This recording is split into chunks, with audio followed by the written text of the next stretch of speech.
Day 2. After a couple breaks.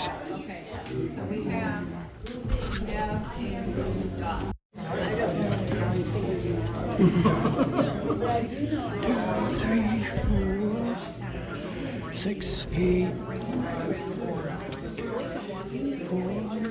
6, 8, 10, 14, 16, 18, 20, 22, 24, 26, 28, 30, We had a Suburban. 36, That door wide open. 40, 42. Out with the video camera. Yeah, 42. Hey.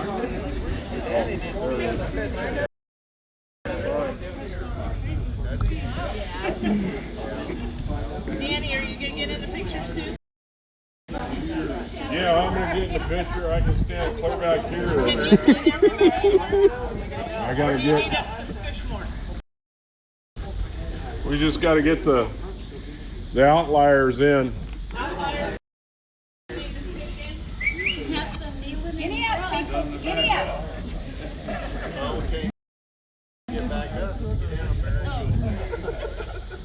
Somebody say queso. Queso. Come on, Tony. Rattlesnake. Chocolate. All right, now I gotta do it with the other hand. Okay. Okay. Yeah, you guys all trying to be a bouquet of flowers. You learned something today.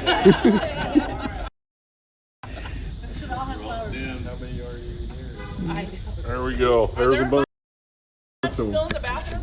Hold on, let me look at some. There we go. Making sure.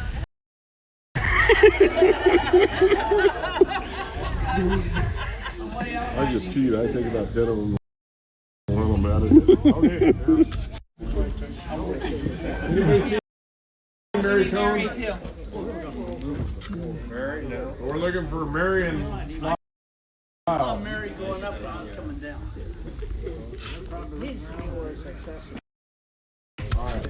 I don't have a hat on. You stay higher. Okay. back here. I'm gonna jump in the middle. There you go. Jump in the middle. So this is the picture of the people that were unsuccessful at getting fired. You know. And now I can't get the camera. There we go. You can do it. All right, let's see if we can. Oh.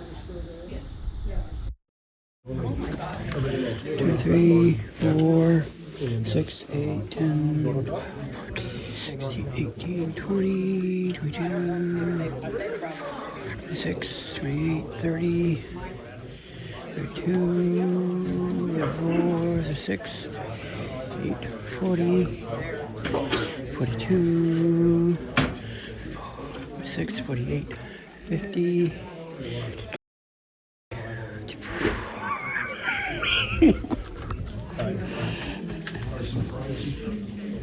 Can I interrupt? Sure, go ahead. I looked for your link and I can't find it on the website, on the national page. I'm not on the national page.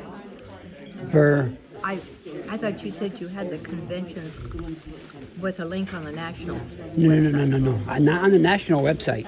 Not on their website. On their. Once I get home, it'll take me like 2 days to get all this compressed and whatnot, and then upload to my personal YouTube channel, and then I will post a link on the Facebook page of the convention for the national. Oh, the Facebook. Not The face, not the face. I don't think I may send it to Mary and see if she can post it there. Because you mentioned past conventions too. Right, yeah, and all that's on my personal YouTube channel. Okay. Yeah, that's all on my personal YouTube channel. Yeah. That was interesting. Yeah, it's not on the National Convention website. So National. can I go on your personal? Oh yeah, yeah. It's all. I mean, I do everything. I do like conventions. I do my own stuff that I do at home. Our stuff, like our group that we have in Ely, our a nonprofit group. I do all that. That's all uploaded to there. So how do I find you? Just YouTube and Eddie Oker. Okay. Yep. Okay. Yep. Oh, yeah. I will take your note on mine. So I will do that. Yeah. It's on YouTube and just on my name. Somewhere my phone's in here. I don't know where. But yeah, I will definitely find it then because I remember that. Yeah, and you just have to look through it because it could be old videos right now, or like that. And just look under. I don't even have my phone here, so. Piece of paper right here. Yeah, I might have one like you can write on. You can. Eddie Ockert, yep, O-C-K, yep, O-C-K. E-R-T. Yep, That's on YouTube. on YouTube, yep. Yep. You're welcome.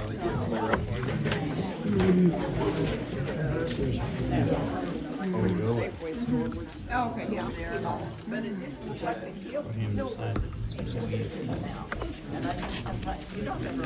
And then he was elected to Congress in St. Joseph. This would be during the Civil War. And of course, he was a strong Lincoln supporter. He gave several speeches in the Patee House in this room 150 years ago, playing for Abe Lincoln. By the way, Lincoln, this was a polling place in 1860. Lincoln, as Deb told you last night, got 64 votes. That, of course, was before they found out that women could also vote. And so he didn't do too well in St. Joseph, but he was eventually elected, of course. Well, Isaac Parker went on and he ran for the Senate and Congress, but he didn't get the Republican nomination.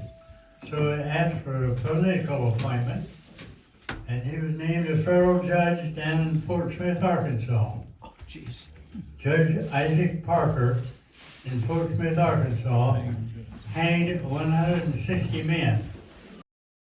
He hanged so damn many that the Congress finally eliminated his position, so he couldn't eliminate any more men. And he became famous. Matter of fact, he's a movie star. You see him on television. He was Isaac Parker, but he was from St. Joseph. Now, 42 years later, at 15th and Edmond, another guy. That by then the house had been turned into Gray's Maternity Hospital, and they had a lot of babies there. And one of them's name was, well, let's see. His father and grandfather were both dentists in St. Joseph, and his name was Walter Cronkite. And Walter Cronkite was born in the same house that Isaac Parker was married in. Both of them from St. Joseph. Neither one were famous at that time, but they sure got famous later. And of course, Walter Cronkite started out as he didn't live in St. Joseph but about 1 year. And the First World War came around, and his dad joined the Army as a dentist and moved down into Texas with the Army. And so that's where Walter ended up going to school and being raised in Texas. He went to college down there, and then World War II came along, and he signed up as a war correspondent. And he went all over Europe with the Army and the Navy, traveling with them and writing stories, and became very famous.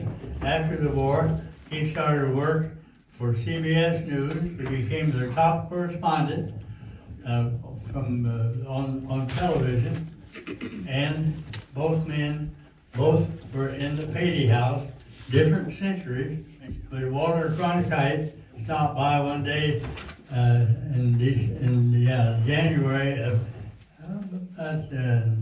2006. I wasn't here that day, but he left me a nice note, and he signed it, Walter Cronkite Jr. He was damn near the same age I am, but he was still going by Junior. Although the other two were long deceased, they lived out there at 36 and Frederick, where the bank is now. That was their home. Anyway, that was two of our neighbors here at the Patee house. Wow. Now, in 1881, we had a gentleman moved to St. Joseph from the Kansas City area. He settled at 21st and Lafayette Street. And then on Christmas Eve, he and his family moved up the street here on this hill at 1318 Lafayette. And yes, his real name was Jesse James. But he did, typically, moving right before Christmas wasn't a good time. He didn't have any gifts for his kids.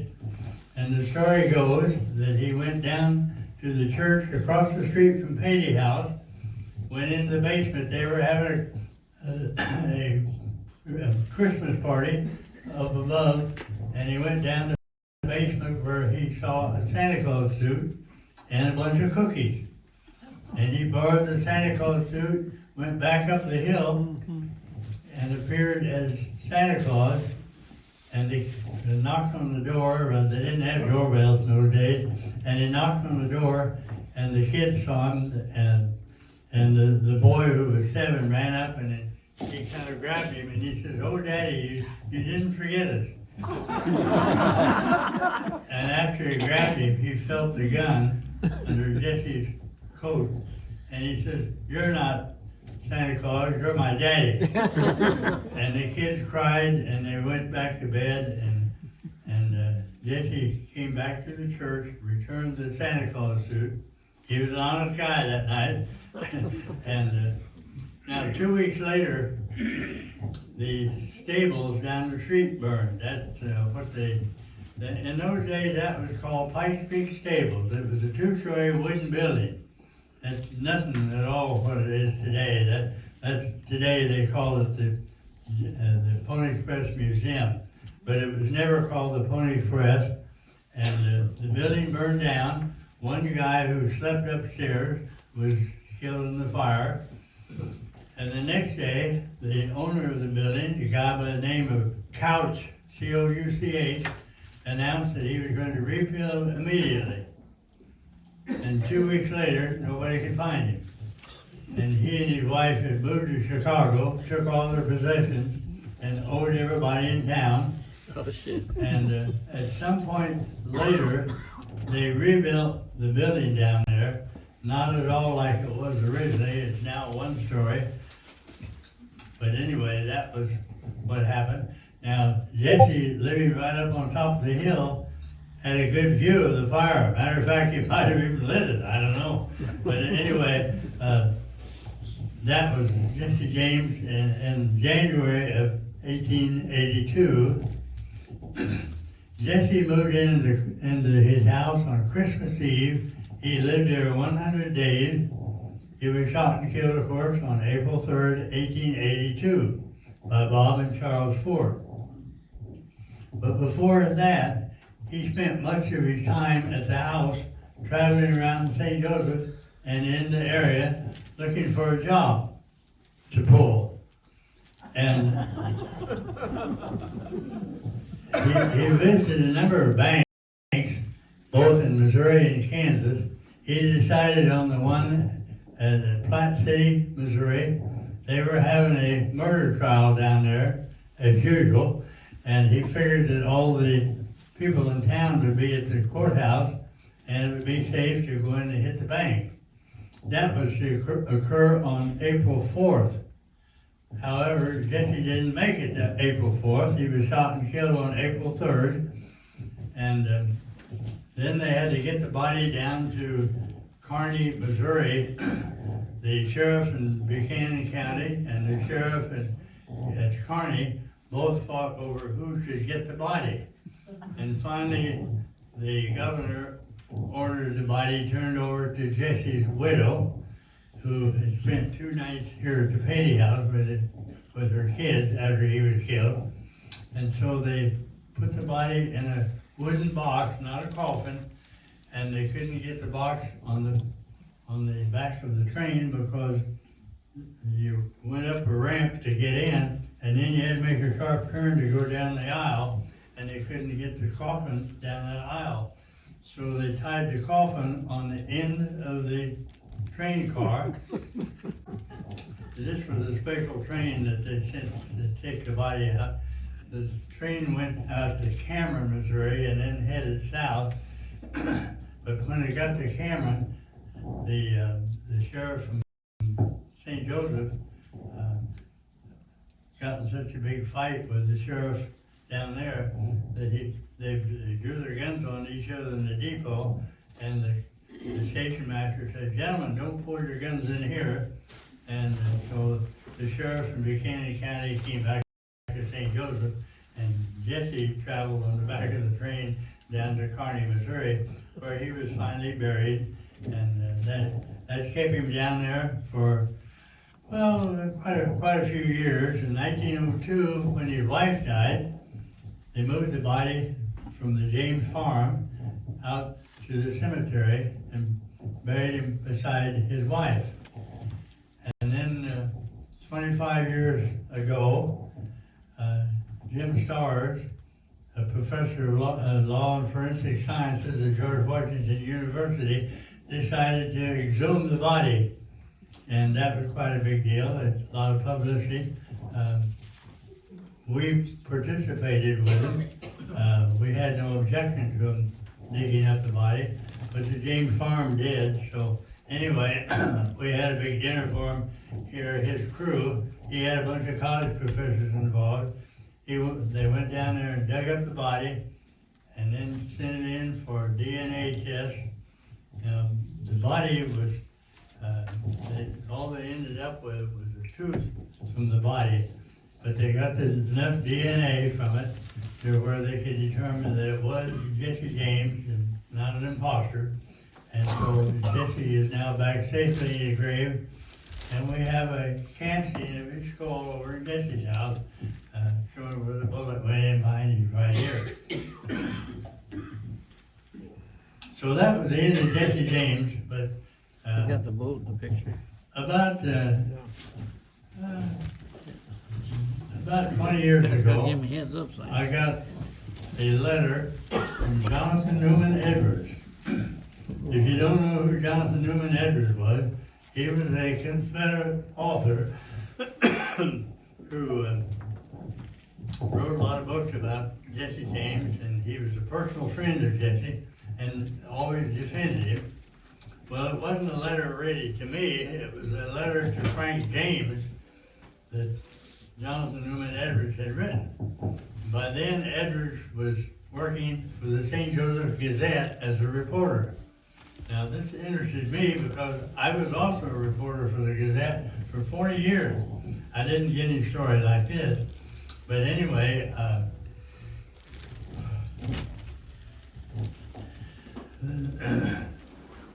the letter, about 2 weeks later, I got a phone call from northern Iowa, 400 miles from St. Joe. And it was the chief of police. And he wanted to know if I'd received a letter. And I said, yes. Was it stolen? And he took a deep breath and he said, well, Greg is deceased and we don't know what happened to him. We can't find the body, but we know that he's gone. And we're still looking for Greg. And his name was Greg May. He was a Jesse James collector. And he had a lot of Jesse James memorabilia.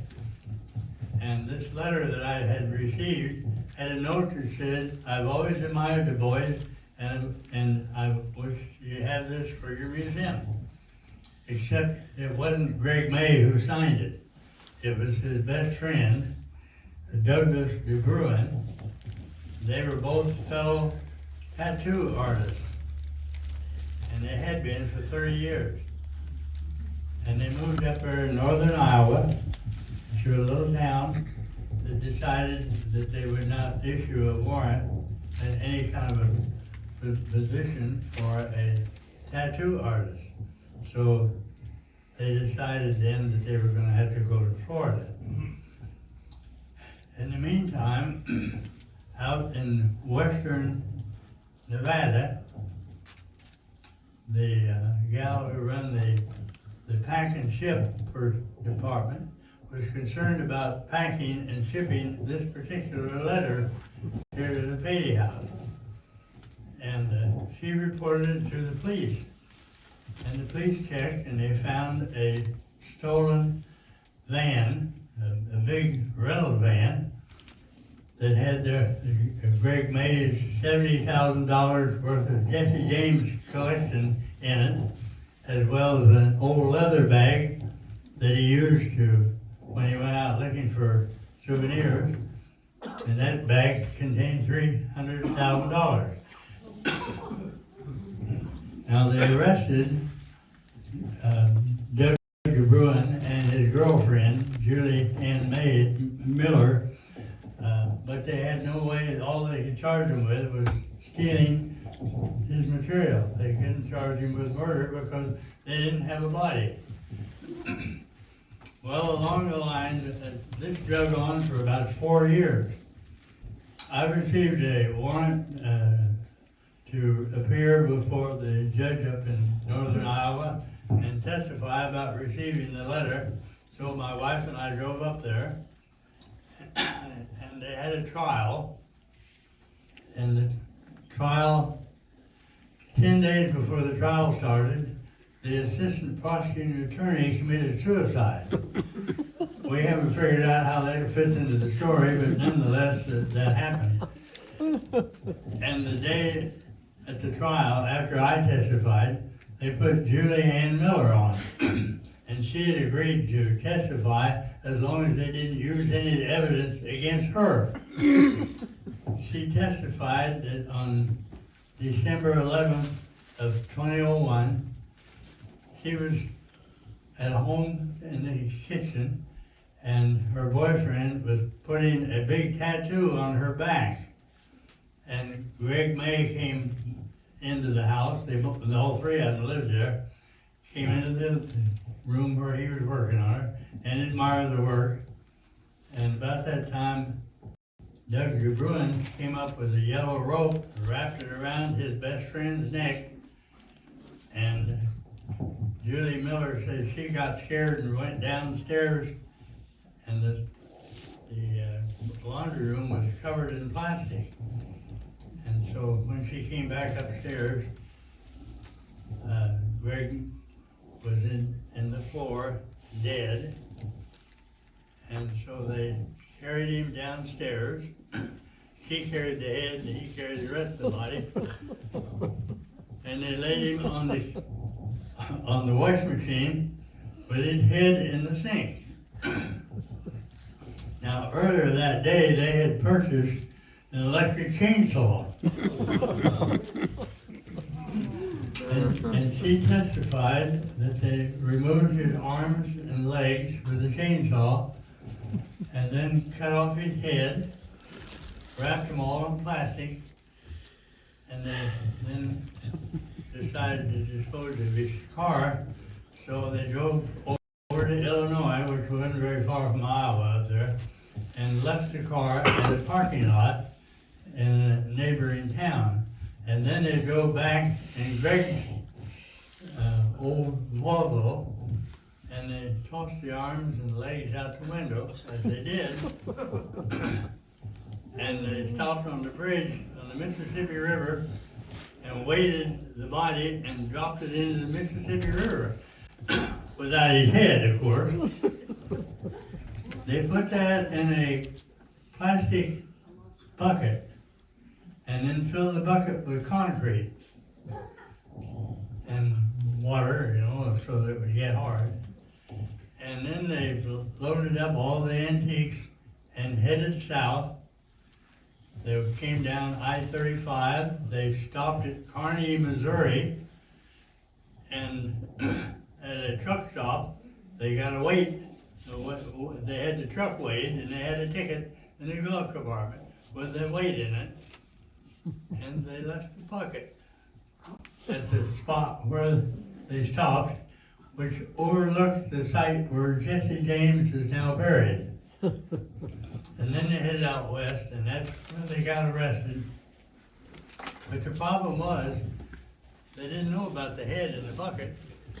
And that drug on for years. A farmer testified that he was looking for a bucket one day, and he stopped at this gas station, and he saw this bucket, but it had concrete in it. So he turned it over and thumped on it, and he could determine that it had hair in there. He thought it was a dog's head, and he scratched around some more, and he realized that dogs don't have dental work.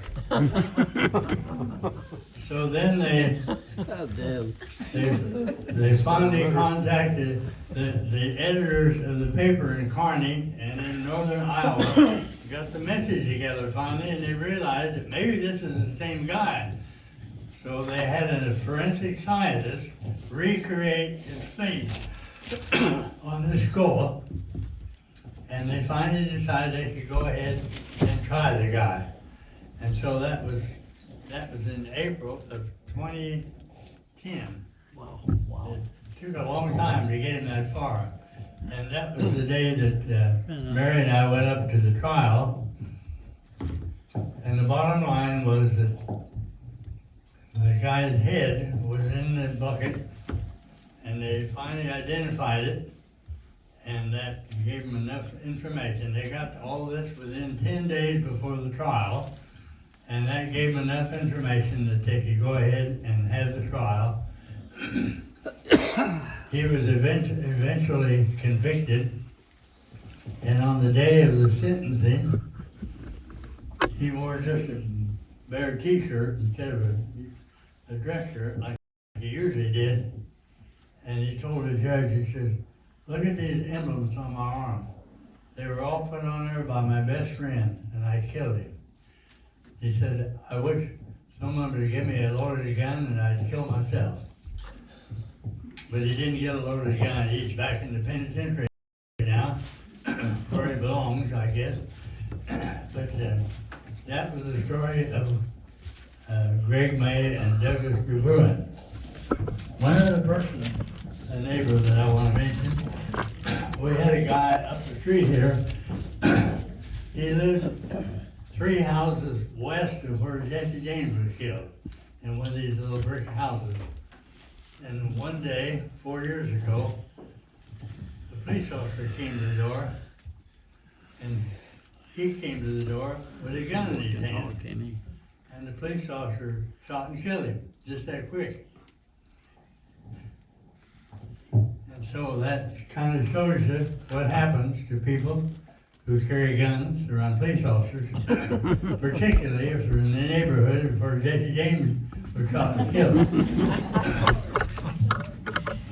So anyway, that's the story of some of our neighbors. We're waiting to see what happens next. But in the meantime, that's kind of the end of my story. Does anybody have any questions?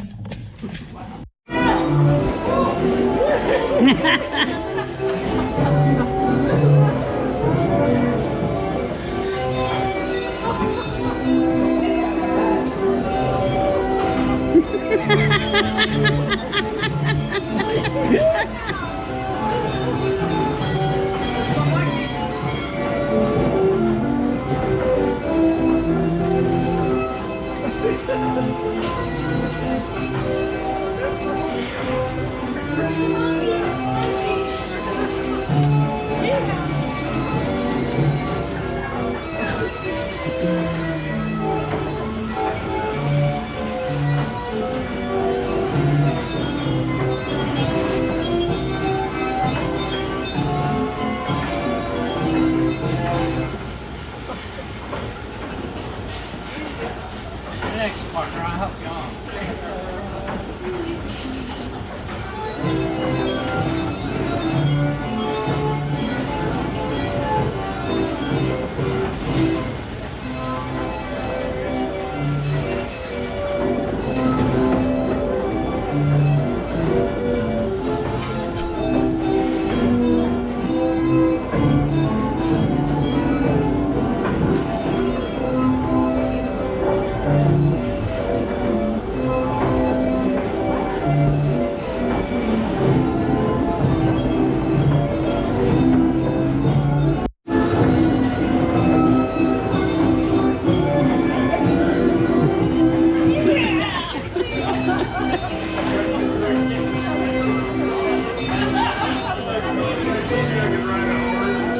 And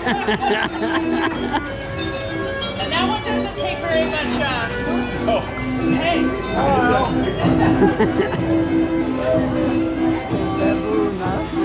Yeah, yeah. Got his ape again.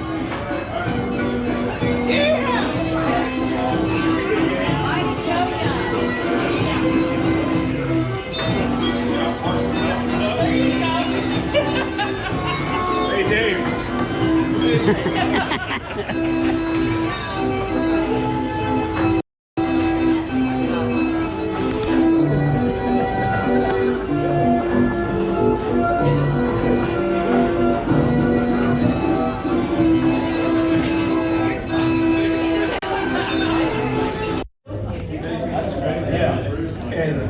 We left the all resting 45 days. Well, nice. You don't know what.